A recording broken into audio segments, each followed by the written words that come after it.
प्रत्येक सुटका ही स्वातंत्र्य नसते. कधी कधी ती दुसरी कैद असू शकते.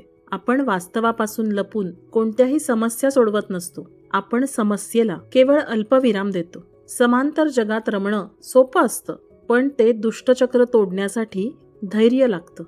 कथेचे नाव एक समांतर जग. रिकाम्या लिफ्टमध्ये राघवने एका कोपऱ्यात कॅमेरा व्यवस्थित स्थिर केला. पुढचा मजला येण्याआधी लिफ्टचा दरवाजा उघडण्यापूर्वी त्याच्याकडे बरोबर 10 सेकंद होती. त्याने त्याच्या गणवेशाची टोपी काढली, शर्टचं सर्वात वरचं बटन सैल केलं.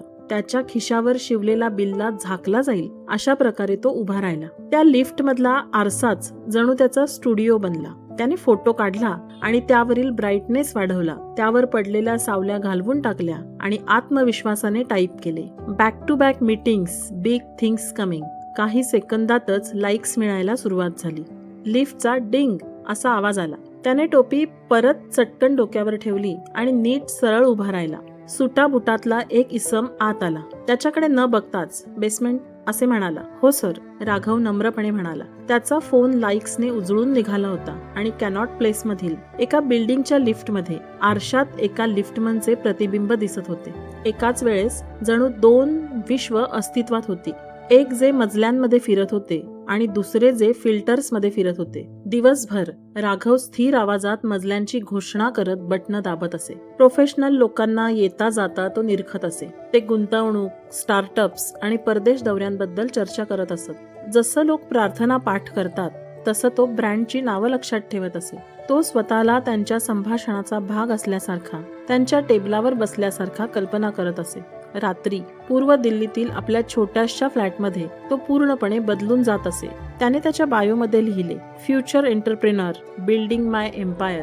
तो काळजीपूर्वक फ्रेम केलेले कॅफेचे फोटो पोस्ट करत असे, मोटिवेशनल कोट्स टाकत असे आणि गुरुग्राम मधील आलिशान अपार्टमेंट्स 1 डे या कॅप्शनसह पुन्हा पोस्ट करत असे. ऑनलाईन जगात तो खूप महत्वाकांक्षी आणि प्रगतीपथावर असल्यासारखा दिसायचा. वास्तवात मात्र तो रोज त्याच लिफ्टमध्ये उभा असायचा. ते समांतर जग दिलासादायक वाटत होतं. कष्टांशिवाय मिळणारी दाद, जोखमीशिवाय मिळणारी मान्यता. प्रत्येक लाईकमुळे तो प्रगतीपथावर असल्यासारखा वाटायचा. प्रत्येक कमेंटमुळे आयुष्य पुढे सरकत असल्यासारखं वाटायचं. पहिला तडा तेव्हा गेला जेव्हा बँकेतून क्रेडिट कार्डची थकबाकी भरण्याची मुदत संपल्याचा फोन आला. फक्त फोटोमध्ये प्रभावशाली दिसावं म्हणून त्याने एक महागडं स्मार्टवॉच विकत घेतलं होतं. सुरुवातीला EMIचा रिमाइंडर साधा वाटला. त्याने दुर्लक्षित केला.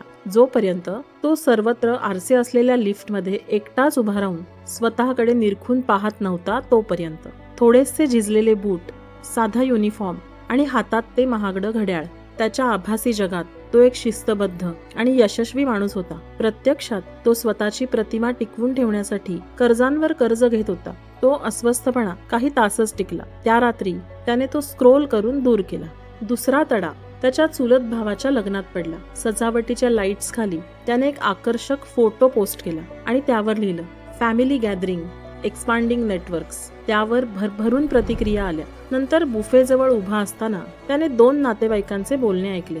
अरे, तो राघव ना, CP मध्ये काम करतो ना? हो, लिफ्ट ऑपरेटर आहे वाटतं, पण इंस्टाग्रामवर खूप वेगळाच वाटतो. ते त्याची चेष्टा करत नव्हते, ते स्वतःच गोंधळले होते. अनोळखी लोकांकडून मिळणारी दाद अचानकच पोकळ वाटू लागली. वास्तव आणि त्याने बांधलेले इमले जुळतच नव्हते. त्याने इंस्टाग्रामवरील स्टोरी पुन्हा पुन्हा रिफ्रेश केली, तरी त्यातला पोकळपणा तसाच राहिला.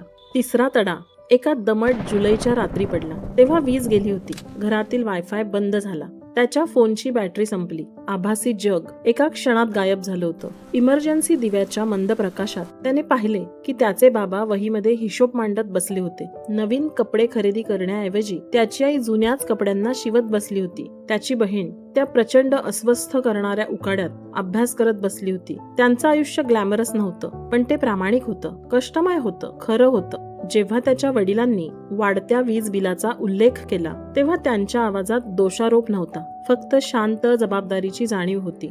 त्या अंधुक खोलीत उभे असताना राघवला मनातील अस्वस्थतेची जाणीव झाली. ती लिफ्ट दररोज हलत होती, तो नाही. त्याची महत्वाकांक्षा ऑनलाईन जगात जगत होती. वास्तवात मात्र त्याचे परिश्रम दिसत नव्हते. आभासी समांतर जगातून त्याला प्रेरणा मिळत नव्हती. तिथे त्याचे लक्ष सतत विचलित होत होते.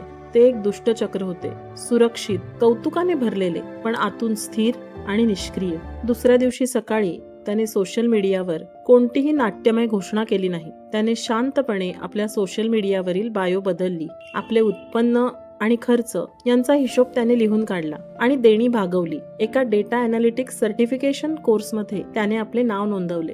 पूर्वी स्क्रोलिंग मध्ये हरवून जाणाऱ्या संध्याकाळी आता अभ्यासात जाऊ लागल्या. ते सगळं सुखावह नव्हतं. काही क्षणी मनात शंकेची पालही चुकचुकायची, पण त्याच्या महत्वाकांक्षेला आता प्रयत्नांची जोड मिळाली होती. काही महिन्यांनंतर निकाल जाहीर झाला. थरथरणाऱ्या हातांनी त्याने आपली गुणपत्रिका पाहिली. त्याने त्या कोर्समध्ये पहिला क्रमांक पटकावला होता. एका क्षणासाठी त्याचं हृदय इन्स्टा नोटिफिकेशन्स करिता कधी धडधडलं नव्हतं, इतकं वेगाने धडधडलं. आपसूकपणे त्याने स्क्रीनशॉट घेतला, इंस्टाग्राम उघडले आणि टाईप केले, हार्ड वर्क पेज.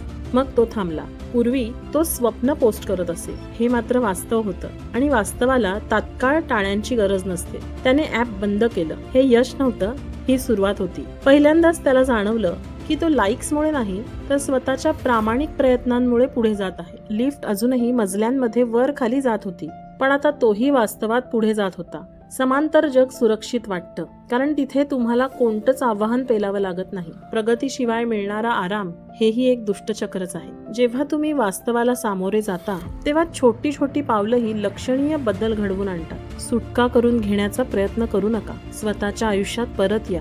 तिथूनच तुमच्या खऱ्या कथेची सुरुवात होते. प्रत्येक कथा देऊन जाते एक नवीन विचार. व्हिडिओ आवडला तर लाईक, शेअर आणि सबस्क्राईब करायला विसरू नका.